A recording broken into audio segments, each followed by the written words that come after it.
Теперь правительство Таджикистана не доверяет даже сотрудникам госбезопасности. Досмотрите это видео до конца, и вы узнаете, какое происшествие произошло в Таджикистане. Подписывайтесь на наши обновления и точно будете в курсе всего самого актуального. В Душанбе задержан экс-сотрудник органов безопасности Таджикистана, 72-летний Маматсултон Мавланазаров. По словам близких бывшего чекиста, задержали сотрудники милиции 16 июня у него же дома. Местонахождение и причина задержания Мавланазарова неизвестны. В УМВД по городу Душанбе и столичной прокуратуре не стали комментировать информацию о задержании экс-сотрудника госбезопасности. Маматсултон Мавланазаров или Мухаммади Султон регулярно критиковал в соцсетях действия таджикских властей, в том числе в связи с майскими событиями в Горно-Бадахшанской автономной области. Он недавно сообщил на своей страничке в Фейсбуке, что в апреле этого года сотрудники милиции попытались задержать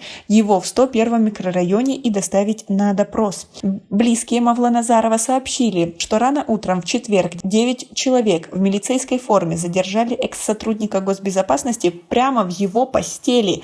Ему не дали даже одеть обувь, и его боссово насильно посадили в машину и увезли в неизвестном направлении. Где он находится в настоящее время, мы не знаем, сказал один из близких экс-чекиста. Как вы относитесь к такой ситуации? Свои ответы напишите нам, пожалуйста, в комментарии. В ОМВД, прокуратуре и управлении ГКНБ столичного района Сино сказали родным Мавланазарова, что его местонахождение неизвестно. Маматсултон Мавланазаров в 70-е годы работал корреспондентом молодежной газеты «Комсомолец Таджикистан». Потом, как сам он написал в Фейсбуке, перешел на работу в КГБ Таджикистана. Сейчас бывший чекист находится на пенсии. Мавланазаров нередко публиковал посты в Фейсбуке, в которых, в частности, критиковал нынешнего председателя ГКНБ Саймумина Ятимова. В одной из своих последних публикаций после обыска в своей квартире Мавланазаров написал: «Сотрудники академика Ятимова, попирая все нормы прав человека, героически продолжают открытое и внесудебное преследование, напоминающее страшный 1937 год и Берию». Власти Таджикистана до сих пор не реагировали на публикации бывшего сотрудника госбезопасности. Пока неизвестно, за что задержан Маматсултон Мавланазаров: за критику главы ГКНБ Ятимова или за публикации о событиях в ГБАО.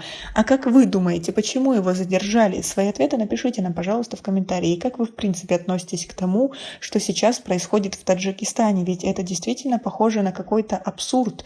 Если люди высказывают свое мнение, то их сажают за надуманные преступления. И с каждым днем это все масштабнее. К чему это все приведет? К тому, что страшно будет вообще назвать имя Эмомали Рахмона или что-то сказать о власти. Разве это демократическая страна? Разве к этому мы шли?